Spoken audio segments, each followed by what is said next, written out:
KSRTCയിലെ സ്ത്രീകളുടെ സൗജന്യ യാത്ര, വയോജന വകുപ്പ് രൂപീകരണം, ക്ഷേമ പെൻഷൻ 3000 രൂപയായി വർദ്ധിപ്പിക്കൽ, 25 ലക്ഷം രൂപയുടെ ആരോഗ്യ ഇൻഷുറൻസ്, കോളേജ് വിദ്യാർത്ഥികൾക്ക് പ്രതിമാസം 1000 രൂപ തുടങ്ങിയ ഇന്ദിരാ ഗ്യാരണ്ടികൾ, ആശമാർ അടക്കമുള്ള സ്കീം തൊഴിലാളികളുടെ ആനുകൂല്യ വർധനവ്, ശമ്പള പരിഷ്കരണം, DA കുടിശ്ശിക, ഇങ്ങനെ അസംഖ്യം വാഗ്ദാനങ്ങൾ ജനങ്ങൾക്ക് മുന്നിൽ വെച്ചാണ് UDF സർക്കാർ അധികാരത്തിലേറിയത്. ഈ വാഗ്ദാനങ്ങളിൽ ചിലത് നടപ്പിലാക്കുമെന്ന് ഇപ്പോൾ തന്നെ പ്രഖ്യാപിച്ചിട്ടുമുണ്ട്. വാഗ്ദാനങ്ങൾ പാലിക്കാനുള്ള ശ്രമങ്ങൾ മാതൃകാപരമാണ്. എന്നാൽ ഇതിനുള്ള പണം എങ്ങനെ കണ്ടെത്തും? അതാണ് പ്രശ്നം.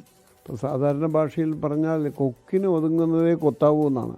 പക്ഷേ ഗവൺമെൻറ്റുകൾ പലപ്പോഴും അങ്ങനെയല്ല ചെയ്യുന്നത്. അപ്പോൾ ഞാൻ നേരത്തെ തന്നെ മുതൽത്തിട്ട് പറഞ്ഞുകൊണ്ടിരിക്കുന്ന ഒരു പ്രധാന കാര്യം, നമുക്ക് കേന്ദ്രത്തിനെ പഴിക്കാം, പക്ഷേ കേന്ദ്രത്തിൽ നിന്ന് നമുക്ക് എന്തെങ്കിലും കുറേ കൂടി മെച്ചമായിട്ടുള്ള പരിഗണന കിട്ടണമെങ്കിൽ ഒരു സംസ്ഥാനത്തിന് മാത്രമായിട്ട് കിട്ടില്ല. സെൻട്രൽ സ്റ്റേറ്റ് ഫൈനാൻഷ്യൽ റിലേഷൻസ് മാറ്റണം. അതിന് മുഴുവൻ സംസ്ഥാനങ്ങളില്ലെങ്കിലും മെജോറിറ്റി സംസ്ഥാനങ്ങളും തയ്യാറാവണം. അവർക്ക് എല്ലാവർക്കും താല്പര്യമുണ്ട്, കാരണം അവർക്ക് എല്ലാവർക്കും ധനസ്ഥിതി കുറച്ച് മോശമാണ്. അത് അങ്ങനെ ഒരു ദീർഘകാല അടിസ്ഥാനത്തിൽ നമുക്ക് ചെയ്യാൻ പറ്റും. വായ്പയെടുത്ത് വാഗ്ദാനം പാലിക്കുന്നതിലേക്ക് കടന്നാൽ സംസ്ഥാനത്തിന്റെ സാമ്പത്തിക നില വീണ്ടും ഗുരുതരമാകും.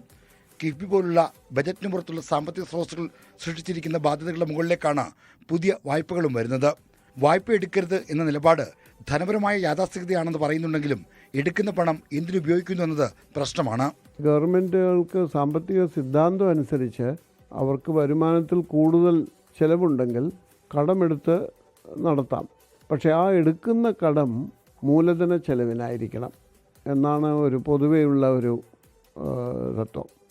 അങ്ങനെ ആകുമ്പോൾ ആ മൂലധനത്തിൽ നിന്ന് കൂടുതൽ ഔട്ട്പുട്ട് ഉണ്ടാകുകയും സംസ്ഥാനത്തിൻ്റെ അല്ലെങ്കിൽ രാജ്യത്തിൻ്റെ വരുമാനം വർദ്ധിക്കുകയും അതിൽ നിന്ന് കൂടുതൽ നികുതി പിരിച്ചെടുക്കാൻ സാധിക്കുകയും ചെയ്യും. അതാണ് അതിൻ്റെ യുക്തി.